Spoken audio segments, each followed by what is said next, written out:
It's autumn. Should we winterise the caravan?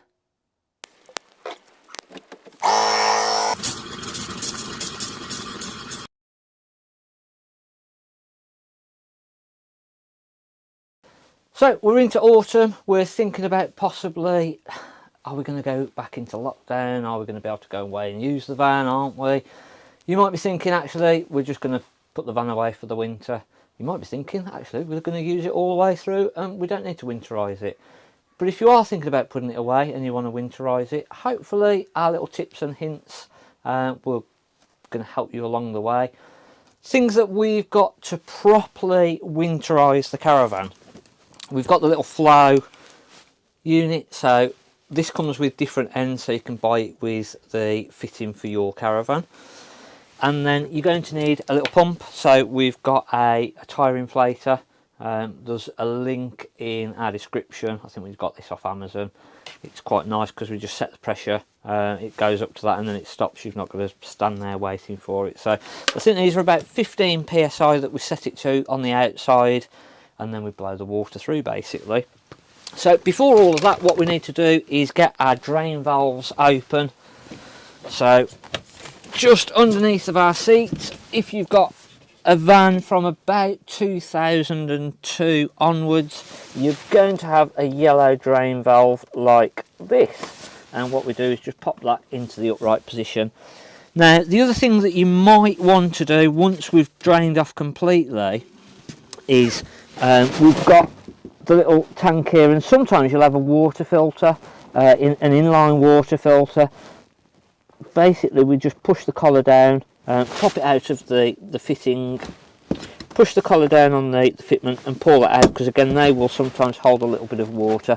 Likewise, if you've got a water filter, an inline water filter, a big white unit that we'll put a picture now on, again you're going to want to disconnect that because that will hold water also. So we've got our drain valve up. We've not removed anything yet because we need to just drain the system down. We can open our taps up and that will just let air in through here and just help it drain out underneath. We'll open the bathroom tap up and pop it to hot and cold. Just give it a minute. I'll leave the plug in actually, see how much water we get. And same with the shower, so just open that up. If you have a look underneath, you can actually see the water coming out of the system, and that's just naturally draining the system down basically. It will naturally drain the system down, and you might be asking, well, if it's draining down, what do I need all of this extra stuff and what do I need to do this for? Well, we're going to find out. We're going to show you. So while that's just naturally draining down, it'd be a little bit unfair to start putting this on until that water stopped dripping out, to be fair. A few other things that we can look at doing, just checking our seals on the windows. A little bit of silicone spray on the windowsill. You can just buy a normal silicone spray and just either give them a quick spray up with that. Just be careful that you're not going to spray it into all the curtains, etc. Or put it onto a cloth and just a quick wipe round of all your seals. Just keeps all the seals nice and supple. One big thing to do is check your panels for cracks. So we want to be checking. We've not washed it, and to be fair, it's probably better to wash the van down, and then it's easier to spot. But we just want to literally just look all the way around the edges of the panel here for any cracks, because what could be a small little crack now, you come back to it March, April time, and it could be a big crack. Water's got in there, it's freezed up, expanded, etc. So nobody ever tends to look at the panels on the van for cracks. Obviously if there's a crack here, it gets bigger, it's going to let water in, it's going to sit there over the winter and you're going to get damp. Come back to it March and your wall's all damp. So have a good look through your panels, get some ladders, get up on top, have a good look. Other thing then to do is toilet. So we've got a flush water tank, and on this one it's a slightly different type of toilet, to be fair. We'll remove the cassette. Right up the top of here we've got a little drain valve, a little drain bung. So what we're going to need to do is get, I'm going to cheat a little bit here. I'm going to get the cassette. I'm going to pop the cassette just in so far. And the theory is that when I open this, I don't drop the little bung that's in there into the cassette. That's not going to be very nice. But all the flush water, or any flush water, is going to now drain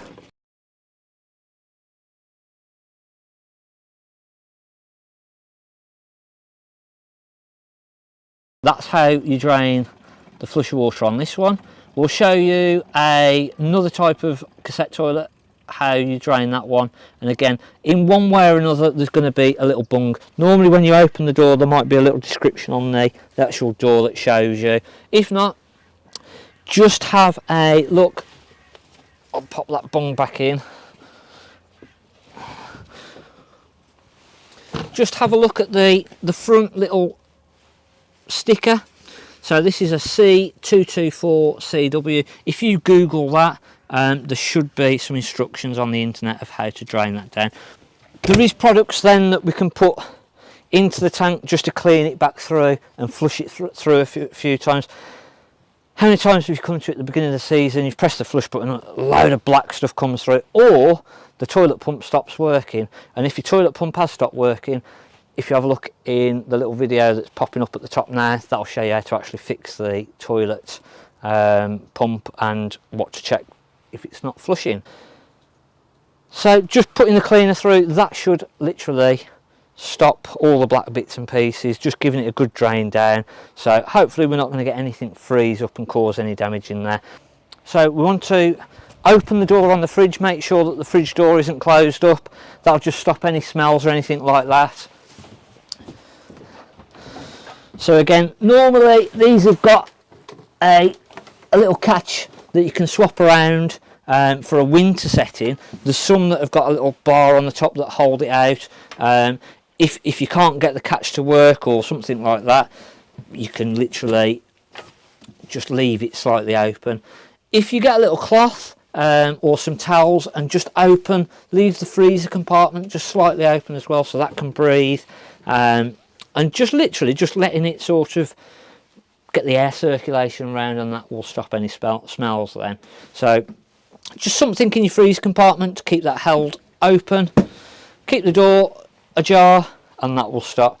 The other thing is if you keep the caravan in storage, make sure you've not left any food in the cupboards. It doesn't hurt to leave your cupboards open. If you don't want to take, some people take the upholstery out. Don't have to. You can literally just leave it sat up. Again, just letting the whole van breathe basically. Just open our cupboards up and just let the actual caravan naturally breathe. Sounds like that water now has stopped, so what we're going to do is get on with the draining off. So we're going to close all of the taps down.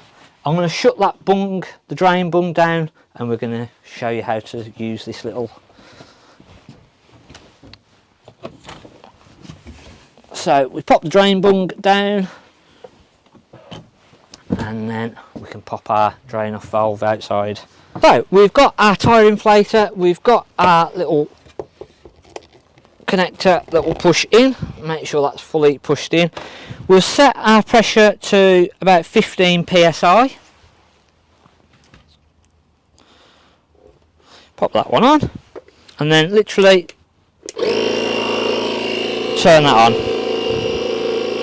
So our little pump out there will just build up to 15 psi and then automatically turn itself off. Top tip is probably have somebody out there turning the pump on and off, and then one of you inside just opening the taps up. You're going to need to do it 3 or 4 times until all the water started coming out, and you've got to do it on every tap, and then do it on the cold side and then onto the hot side. So let's see how much water we get out. Pop a plug into the sink and let's see how much extra water we get through.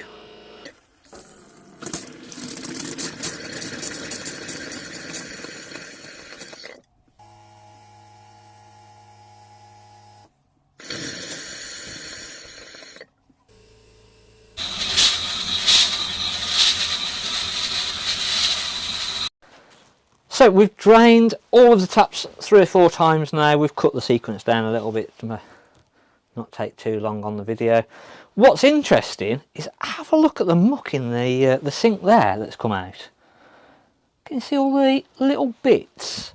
Now that's been sat in the pipework, which normally, when you drain the system down over the winter, that's all still sat in the pipework. It's the only way to get all of that out is doing what we've just done.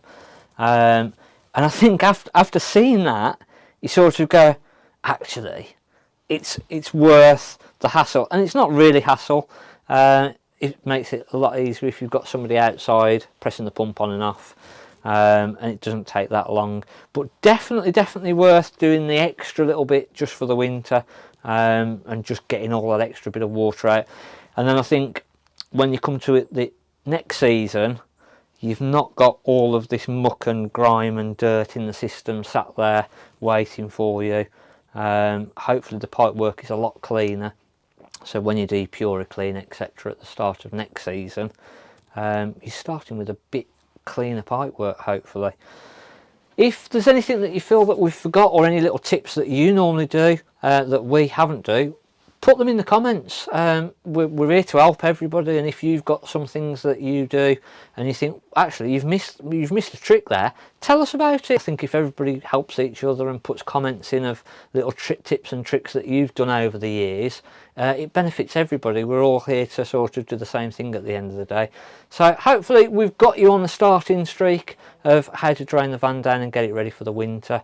As I say, leave us a thumbs up, subscribe, every bit helps. So thanks. I'm Mark at the Caravan Place.